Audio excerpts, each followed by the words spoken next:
My dad left me a strange box of envelopes before he passed. It changed my life. Death is always a surprise. No one expects it. Not even terminal patients think they're going to die in a day or two. In a week, maybe. It was no different with my father. In fact, his death was even more unexpected. He was gone at age 27. The same age that claimed the lives of several famous musicians. He was young. Way too young. Cancer doesn't choose its victims. He was gone when I was young, and I learned what a funeral was because of him. I was 8.5, old enough to miss him for a lifetime. My mother picked me up at school and we went to the hospital. The doctor told the news with all the sensitivity that doctors lose over the years.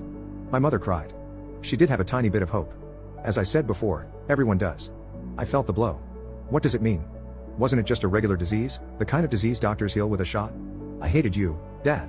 I felt betrayed. I screamed with anger in the hospital, until I realized my father was not around to ground me. I cried. With a shoebox under her arm, a nurse came by to comfort me. The box was full of sealed envelopes, with sentences where the address should be. I couldn't understand exactly what was going on. The nurse then handed me a letter. The only letter that was out of the box. Your dad asked me to give you this letter. He spent the whole week writing these, and he wants you to read it. Be strong. The nurse said, holding me. The envelope read when I'm gone. I opened it. Son, if you're reading this, I'm dead. I'm sorry. I knew I was going to die. I didn't want to tell you what was going to happen. I didn't want to see you crying. Well, it looks like I've made it. I think that a man who's about to die has the right to act a little bit selfish. Well, as you can see, I still have a lot to teach you. After all, you don't know crap about anything. So I wrote these letters for you. You must not open them before the right moment, okay? This is our deal. I love you. Take care of your mom. You're the man of the house now. Love, Dad. P.S. I didn't write letters to your mom. She's got my car. He made me stop crying with his bad handwriting.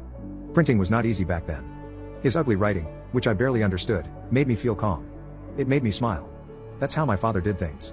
Like the joke before the grounding. That box became the most important thing in the world for me. I told my mother not to open it. Those letters were mine and no one else could read them. I knew all the life moments written on the envelopes by heart. But it took a while for these moments to happen. And I forgot about it. 7 years later, after we moved to a new place, I had no idea where I put the box. I couldn't remember it. And when we don't remember something, we usually don't care about it. If something goes lost in your memory, it doesn't mean you lost it. It simply doesn't exist anymore. It's like change in the pockets of your trousers. And so it happened. My teenage years and my mother's new boyfriend triggered what my father had anticipated a long time before. My mother had several boyfriends, and I always understood it. She never married again. I don't know why, but I like to believe that my father has been the love of her life. This boyfriend, however, was worthless. I thought she was humiliating herself by dating him. He had no respect for her. She deserved something a lot better than a guy she met at a bar. I still remember the slap she gave me after I pronounced the word bar. I'll admit that I deserved it. I learned that over the years. At the time, when my skin was still burning from the slap, I remembered the box and the letters.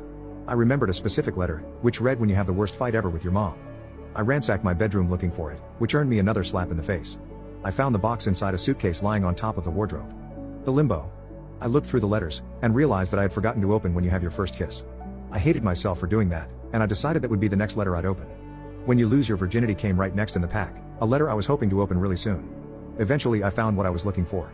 Now apologize to her. I don't know why you're fighting and I don't know who's right. But I know your mother. So a humble apology is the best way to get over this. I'm talking about a down on your knees apology. She's your mother, kid. She loves you more than anything in this world. Do you know that she went through natural birth because someone told her that it would be the best for you? Have you ever seen a woman giving birth? Do you need a bigger proof of love than that? Apologize. She'll forgive you. Love, Dad. My father was not a great writer, he was just a bank clerk. But his words had a great impact on me.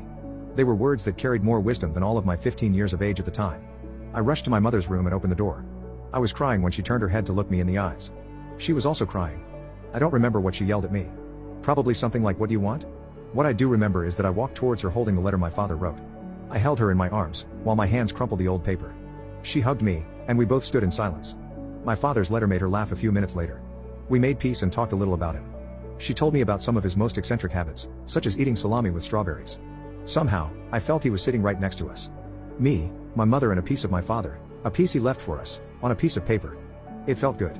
It didn't take long before I read, "When you lose your virginity. Congratulations, son. Don't worry, it gets better with time. It always sucks the first time. Mine happened with an ugly woman, who was also a street worker. My biggest fear is that you'd ask your mother what virginity is after reading what's on the letter. Or even worse, reading what I just wrote without knowing what wanking off is. You know what it is, right?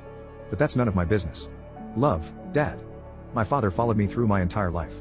He was with me, even though he was not near me. His words did what no one else could. They gave me strength to overcome countless challenging moments in my life. He would always find a way to put a smile on my face when things looked grim, or clear my mind during those angry moments. When you get married made me feel very emotional. But not so much as when you become a father. Now you'll understand what real love is, son.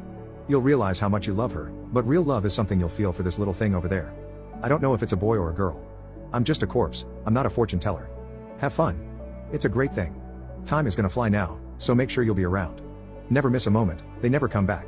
Change diapers, bathe the baby, be a role model to this child. I think you have what it takes to be an amazing father, just like me. The most painful letter I read in my entire life was also the shortest letter my father wrote. While he wrote those 4 words, I believe he suffered just as much as I did living through that moment. It took a while, but eventually I had to open when your mother is gone. She is mine now. A joke. A sad clown hiding his sadness with a smile on his makeup. It was the only letter that didn't make me smile, but I could see the reason. I always kept the deal I had made with my father. I never read letters before their time. With the exception of when you realize you're gay. Since I never thought I'd have to open this one, I decided to read it. It was one of the funniest letters, by the way. What can I say? I'm glad I'm dead. Now, all joking aside, being half dead made me realize that we care too much about things that don't matter much. Do you think that changes anything, son? Don't be silly. Be happy. I would always wait for the next moment, the next letter. The next lesson my father would teach me. It's amazing what a 27-year-old man can teach to an 85-year-old senior like me. Now that I am lying on a hospital bed, with tubes in my nose and my throat, thanks to this damn cancer, I run my fingers on the faded paper of the only letter I didn't open. The sentence "when your time comes" is barely visible on the envelope. I don't want to open it. I'm scared. I don't want to believe that my time is near. It's a matter of hope, you know? No one believes they're gonna die. I take a deep breath, opening the envelope. Hello, son. I hope you're an old man now. You know, this letter was the easiest to write, and the first I wrote. It was the letter that set me free from the pain of losing you. I think your mind becomes clearer when you're this close to the end. It's easier to talk about it. In my last days here I thought about the life I had. I had a brief life, but a very happy one. I was your father and the husband of your mother. What else could I ask for? It gave me peace of mind. Now you do the same.